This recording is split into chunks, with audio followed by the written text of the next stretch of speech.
Drama serial انتخاب کی اگلی قسط میں ہم دیکھیں گے کہ ایان مسکان کے ساتھ بہت زیادہ خوش ہوتا ہے، یہاں تک کہ وہ پہلی دفعہ اس کے لیے اتنے محبت سے گجرے لے کر آتا ہے اور اسے پہناتا ہے۔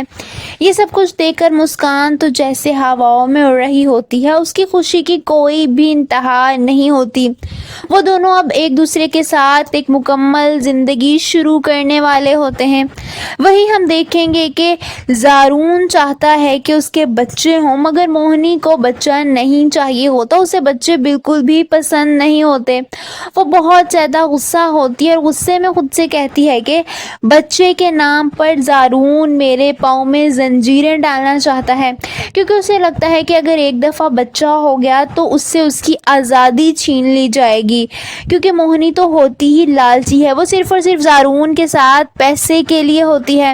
دوسری طرف ہم دیکھیں گے کہ ساشا بہت زیادہ چالیں چل رہی ہوتی ہے کہ کسی طرح موہنی کو زارون کی زندگی سے نکال سکے، یہاں تک کہ اس کے ہاتھ میں ایسا کچھ لگ بھی جاتا ہے۔ وہ اپنی ماں کے پاس آتی ہے اور کہتی ہے کہ یوں سمجھ لیں کہ میرے ہاتھ میں ترک کا ایک پتہ لگ گیا ہے، یعنی میرے ہاتھ میں ایک ٹھوس ثبوت لگ گیا ہے۔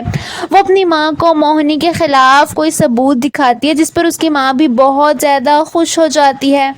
دوسری طرف ہم دیکھیں گے کہ آخر کار اپنی بیوی کے مرنے کے فوراً بعد مرزا صاحب نے دوسری شادی کر ہی لی ہوتی ہے، یہاں تک کہ وہ نیلم کے ساتھ بہت خوش ہوتے ہیں، یوں لگ رہا ہوتا ہے کہ جیسے ان کی پہلی دفعہ شادی ہوئی ہے۔ وہی نیلم ان کے کمرے میں جاتی ہے جہاں ایان کی تصویر لگی ہوتی ہے۔ وہ ایان کی تصویر دیکھتے ہوئے ان سے پوچھتی ہے کہ یہ آپ کے بیٹے کی تصویر ہے۔ مرزا صاحب کو وہ تصویر دیکھ کر بہت زیادہ غصہ آتا ہے، وہ تصویر اٹھاتے ہیں اور اسے زور سے زمین پر پھینکتے ہیں، یہاں تک کہ تصویر کے شیشے ٹوٹ جاتے ہیں۔ آپ سب کو کیا لگتا ہے، کیا ایان اور مرزا صاحب کا رویہ ایک دوسرے کے ساتھ ٹھیک ہو سکے گا یا پھر وہ مزید ایک دوسرے سے دور ہو جائیں گے؟